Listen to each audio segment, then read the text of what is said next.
Hello, everyone. I'm Hannah from Pro Broker Agency, and I'm here today with Rob for another episode of Ask the Expert. Rob, what skills does someone need to become a founder? They need bravery. I think that's the number one skill people need is bravery and a thick skin and the ability to be resilient against cancellations, right? Because if you're going to start a business, even if it's a plumbing company, you're going to have people who cancel appointments. You're going to have people who cancel contracts. You're going to have people who cancel anything that they want to do with you. And you've got to be prepared for that.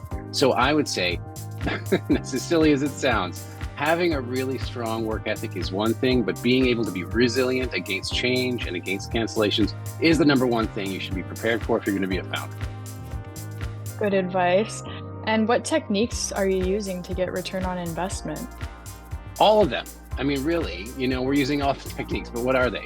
They're definitely doing phone calls, doing outreach texts, sending out email campaigns, making videos like this that hopefully will get people to watch, sending out content, making sure that people are paying attention to us, because at the end of the day, there is so many people competing for business these days. If you're not trying to do something different, to stick out, to make sure that people are noticing you and that you're advertising yourself to them directly, then you're going to miss out on sales. And I'd say the number one thing to make sure that doesn't happen is to start sending out texts, one by one to your prospects, and then follow up with a phone call, or do it the other way around. It's both something that I think will not go away anytime soon and also will still work. Definitely. And what inspired you to become a founder in your industry? Well, I got fired from every single job I've ever had, so I had no choice. I just always wanted to be a leader in companies that didn't want me to be the leader, so I had to start a company and become a leader myself.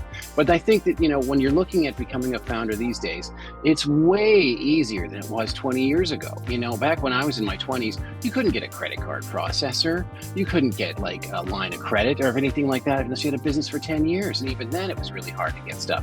Now people will throw money at a business. It's easy to get a credit card processor. You can get set up and take payments and do all kinds of great stuff that you never could before. So you've got to just figure out what that product's going to be. Is it underwear? Is it art? Is it phone calls? Is it services? There's a lot of different things to sell to people these days. But I always think too many people cast a wide net trying to sell a bunch of different products that nobody wants when they should just try and sell one that they know people will buy. And that is my best advice.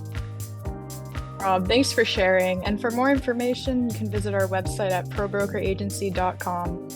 Hey, thanks for having me on here today, Hannah. We love doing these little videos for everybody. If you want to talk about business or development or anything, give me a shout, 604-868-6767. Have a great day.